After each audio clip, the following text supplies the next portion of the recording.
Hi, I'm Eddie Fitzpatrick. Been doing the Jerry Quinn Show for 30 or more years. Been right here from almost the start.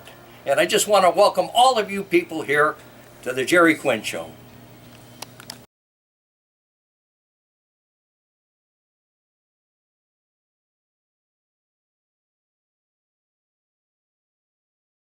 Studio this morning. With me is the one and only Francis Black. Great to have you with us, Francis. Thank you, Jerry. Hang on until I end the music here.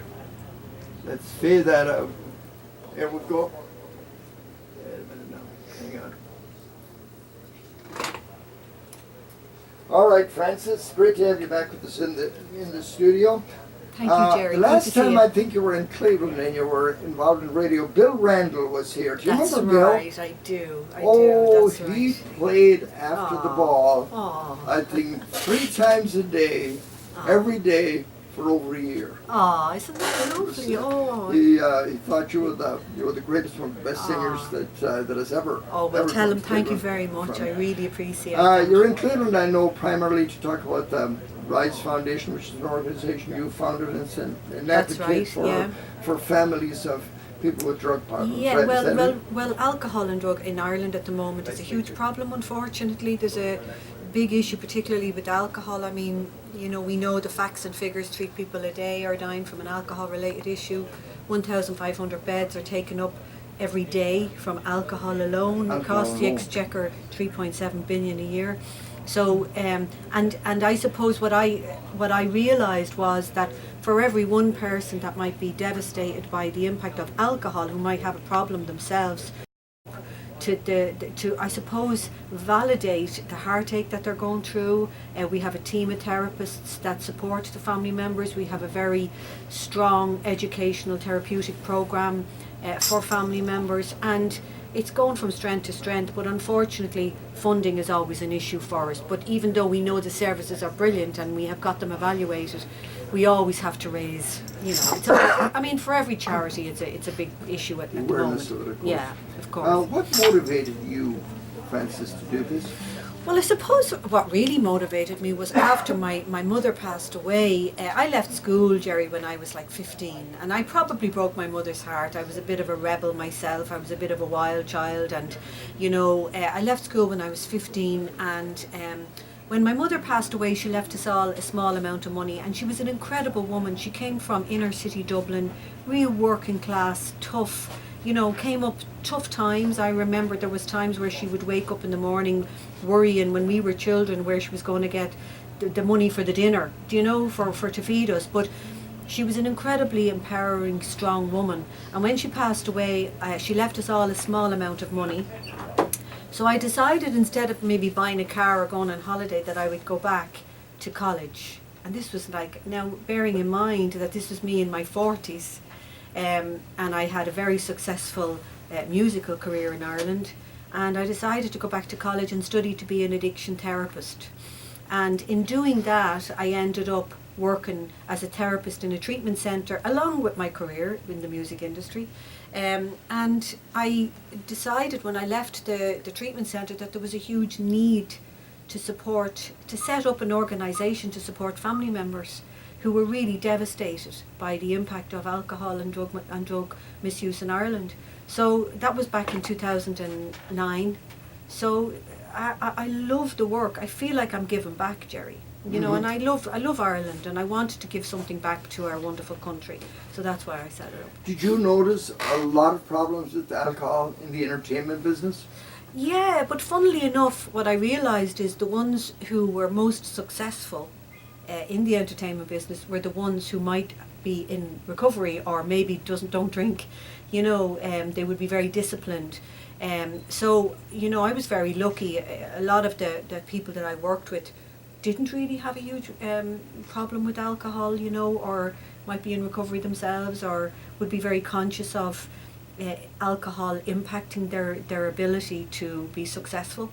So I believe that I wouldn't have seen a huge amount of it, to be honest with you, in the industry, funnily enough. I know you're aware of in this country the huge problem with opioids. I think I'm saying it the right way. Has that affected Ireland Huge yet? problem in Ireland at the moment. huge drug problem. I mean, it's really scary, and I feel that, I mean, it's really out of control at the moment, and we're kind of lacking in services around this issue, and there needs to be more services to deal with it.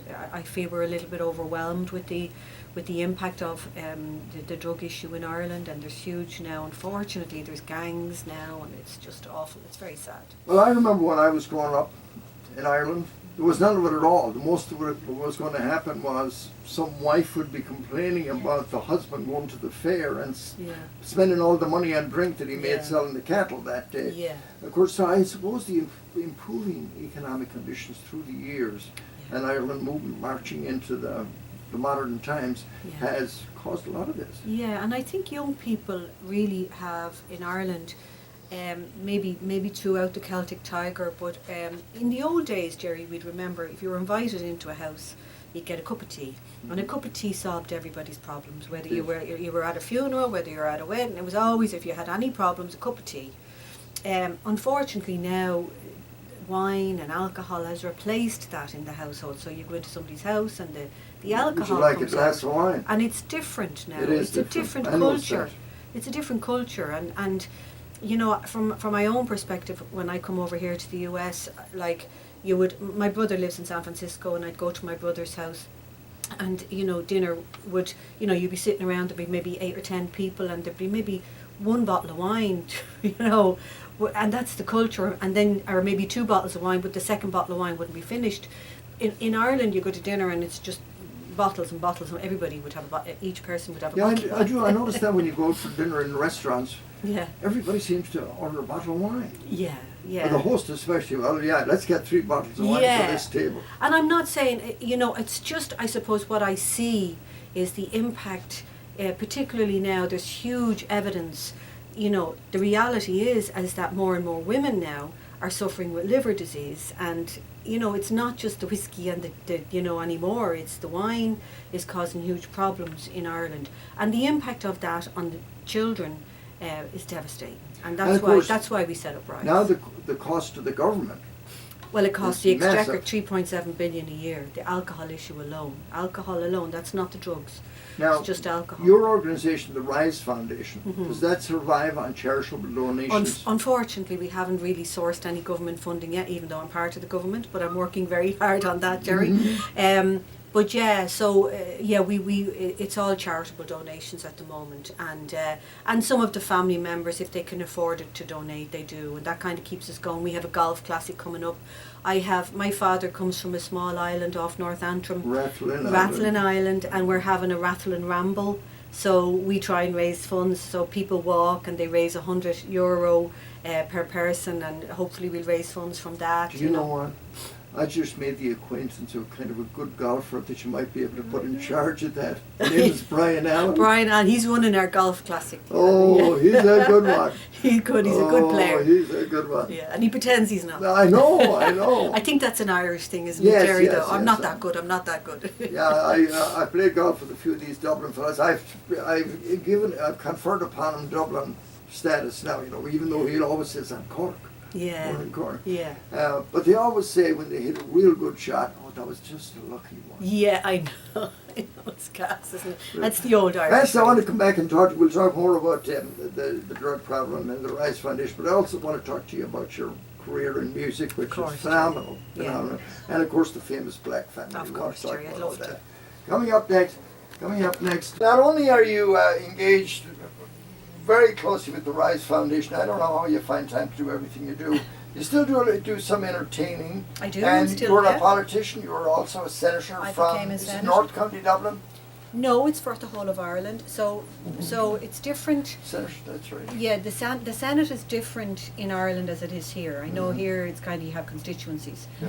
We have TDs that do that. So, but when you're voted into the Seanad, which is what we call, it's the Irish for the Senate, when you're voted into the Seanad, you represent the whole country. So it's a huge honour. It truly is a huge honour. And I love the work, and I'm very focused on specific issues around addiction, mental health, homelessness. I suppose, you know, my manifesto is to be a voice for the vulnerable in Ireland, and that's what I do. I'm very focused on that, on being a voice for people. And I'm who sure feel- there are not many that are doing that, Francis. Well, it's getting better, Harry. It's definitely getting better. Because you're focusing attention on it, probably. Yeah, it's getting better. There are certainly independents in there and some parties that are very focused on looking after the vulnerable in Ireland, you know. But it's a huge honour, as I say, to be elected in and to represent my country. But the drug and alcohol addiction, would that, do you think, have to affect a family? Obviously, did you affect your family, yourself? Yeah, well, I mean... but if a person never had that problem, they probably wouldn't see it as seriously as you do. Well, you see, the way I feel about, you know, the impact on family is, you know, if you're a parent and you're a child, you see your child, and they don't even have to be, binge drinking culture is huge in Ireland at the moment. So they may not be drinking during the week, or they may not be taking, you know, substance, whatever, smoking marijuana or whatever during the week. But at the weekend, like, they could go out on the tear. That's what it's called. In Ireland, they say, the young people describe it as, let's go out and drink to the black, which is drink to the blackout. And the impact of that, because, like, often, you know, fights, sometimes some young girls can get raped, there can be sexual, you know, misconduct. There's huge issues around it. And then what the reality is that it can also cause huge depression. So if people are, you know, coming down, hangovers, the physical side of it could last maybe a day, but it's the emotional impact, you know, maybe Monday, Tuesday, so they've no motivation to get back into college, or, you know, so that's the impact. So if you're a parent and you're worried about all of those issues and you don't know how and you see it happening. And you see it happening, right no matter how many times you try and talk to them, they can't hear you because it's the norm. That is the norm in Ireland, you know. People drink, they binge drink. That's what everybody does. You go to a wedding, you go to a funeral, everybody's drinking, and it's very, very heavy drinking, you know. So I'm not even talking about addiction here. I'm talking about harmful alcohol or drug misuse. I'm talking about its problem. It's causing problems. And then what happens is then when, you know, the young people get older, they get married, and that kind of alcohol misuse continues. And then it's the I suppose what that shows to younger children when they have children themselves, it's the example. They can be the example that it's okay, it's normal to go out and drink and get locked every single, you know, weekend night. That's what is happening, and it's causing huge problems in Ireland. But the family, I believe, have to be educated to deal with the issue, and that's why I think that is probably more important than legislation. It's very hard to legislate this kind of stuff, isn't it? Well, there is the Public Health Alcohol Bill, which I'm very focused on, and the Public Health Alcohol Bill that's my work that I'm working on at the moment, and that's legislation that we're trying to bring in to tackle Ireland's harmful drinking. How do you do that? Well, there's 4 pieces of it. One of them is minimum unit pricing, because what's happening in Ireland in the retail industry is that it's little or nothing. They charge very little for alcohol, and then there's a very high volume. So say that people can buy cider for, like, you know, €1, and it's the impact on the health. So it's very high volume. So the high volume of alcohol. Of alcohol. Instead of 4%, it could be 8 or 10. Exactly, and that's what's causing the harm and this is all stuff that has been brought in by doctors. You know, this is the research that's been brought in, and then we have sports sponsorship, and I know there's a huge issue around that, but the problem with sports sponsorship is that it's sending a subliminal message to young people, you know, that say the likes of Heineken or something like that, you know, they have this hero. You know, you might have a big GAA star and they're holding up the Heineken sign, or they're wearing Heineken, and it's that subliminal message that if I drink Heineken, I'll be like him. Do you understand? But those big stars, they don't drink because, seriously. It brings me back to the old days. Do you remember when you knew the Dubliners probably? I did. And the Dubliners used to advertise, I think it was for Harper Guinness, and the story around Ireland when I was growing up, that the Dubliners actually lived the life they portrayed in the commercials. Ronnie Drew, and I don't know if that was true or not, but he'd go on TV and he had that big giant beard and the gravelly voice. Yeah. Did you know Ronnie Drew? I did. I knew Ronnie. I knew them all very well. They're all brilliant men. Oh my God! But the only one who didn't drink was John Sheehan. John Sheehan. He's still around? John Sheehan. it's a gorgeous house, and we've done it all up, and so it feels like home. It's like Do you my, feel what like, I call my spiritual Francis, that home. it keeps the family together too? Yeah, my brother Michael comes home, for example, every summer, and he spends about 5 weeks up there with his children.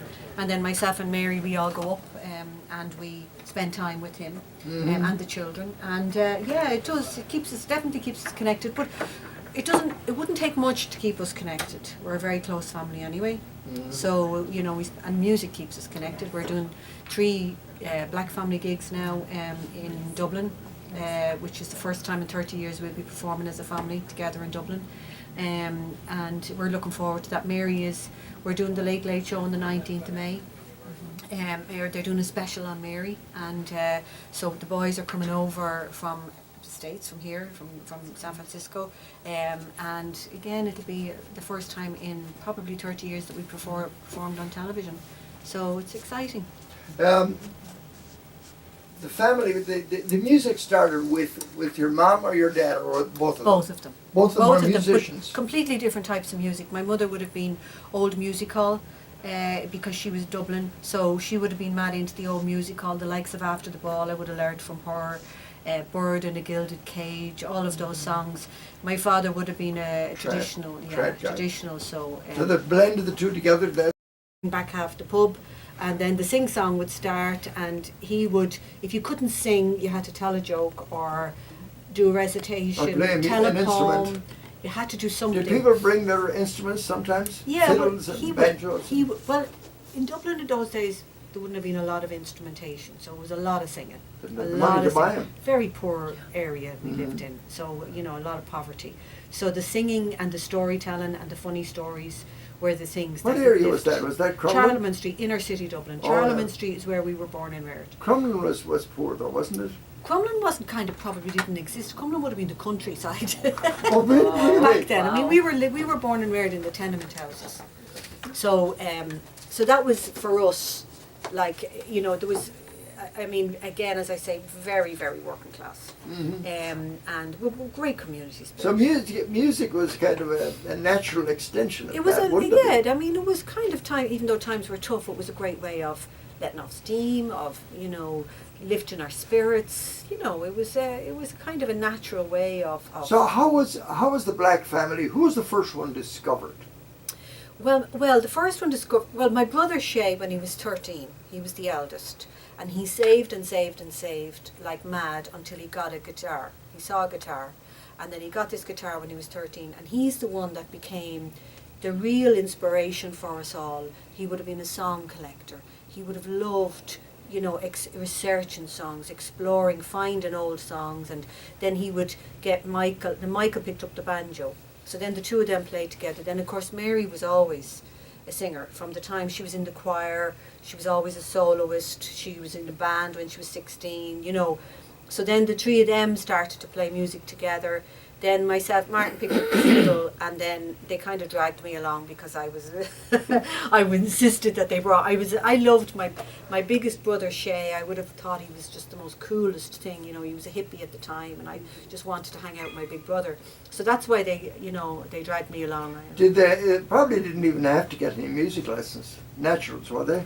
They were all naturals, yeah. Mary did music in school, but everybody just learned themselves and just played themselves. Yeah, everybody just taught themselves, really, you know. And it comes from, you know, I was listening to the harmonies there of that wonderful band that was performing there. What was the name of the band again that just performed? No Strangers No Here. Strangers Here. Nice guys, great Lovely guys. and lovely harmonies, Yeah. and for us growing up, that came very natural to us. You did that. And we're very good at kind of picking up on phrasing, so we would know each other's phrasing because we're family. So it would be very tight, you know, and still is very tight.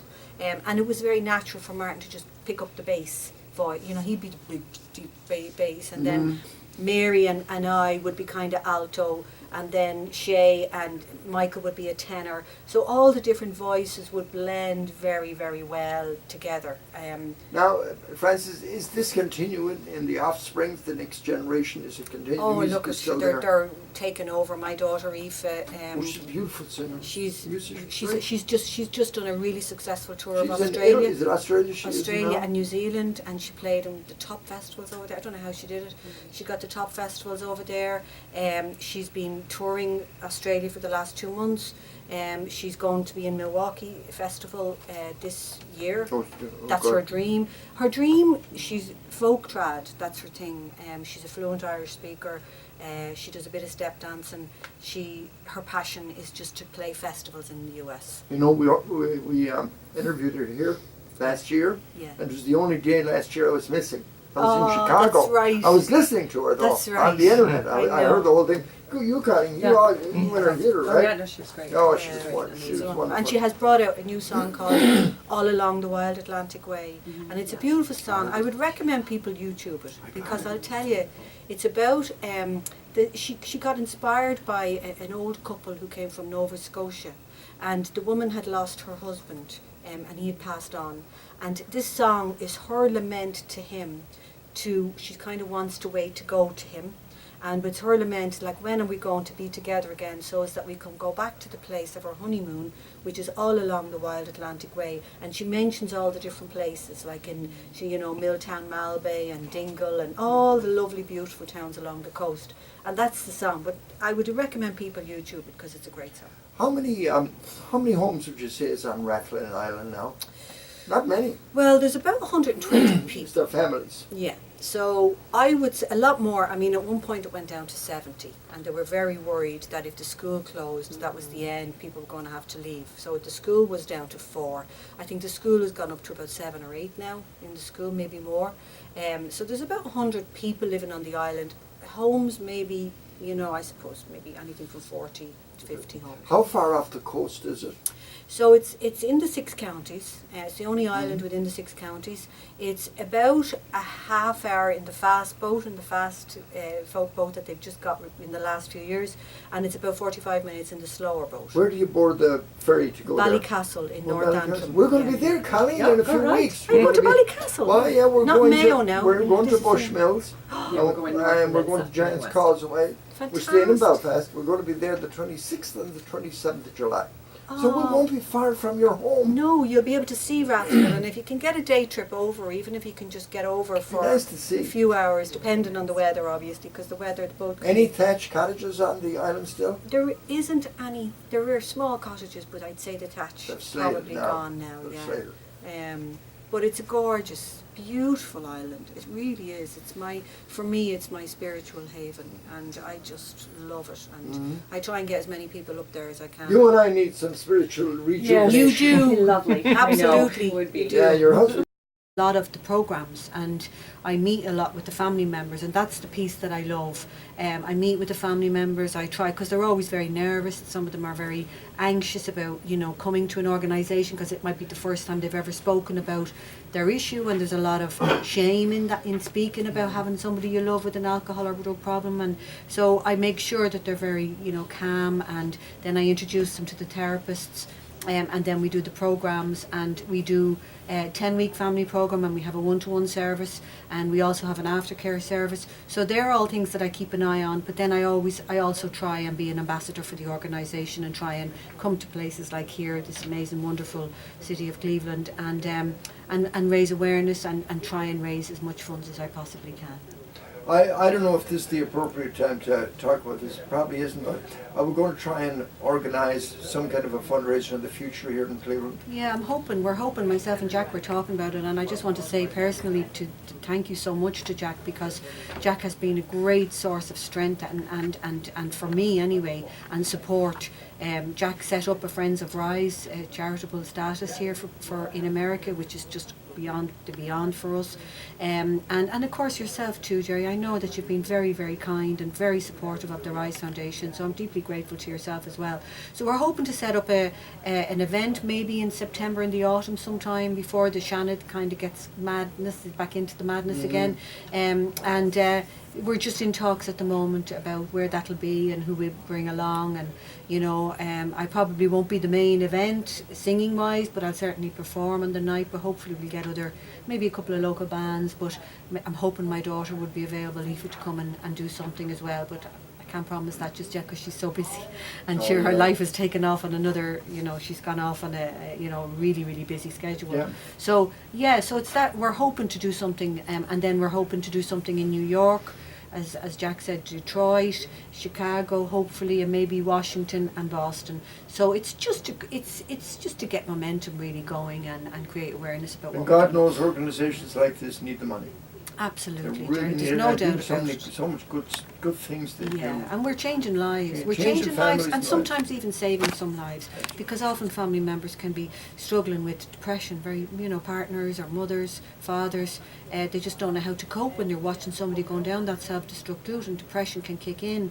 And I have no doubt that we have been there for family members who and got them out of that darkness, and brought them into a place where they can survive. And then often the family member who is in addiction will follow suit, will follow into recovery, and we see that all the time.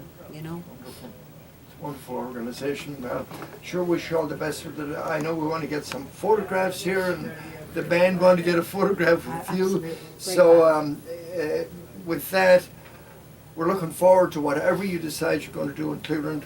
We'll support you here at the station as much as we can. Thank You're you so always much, welcome. Jerry.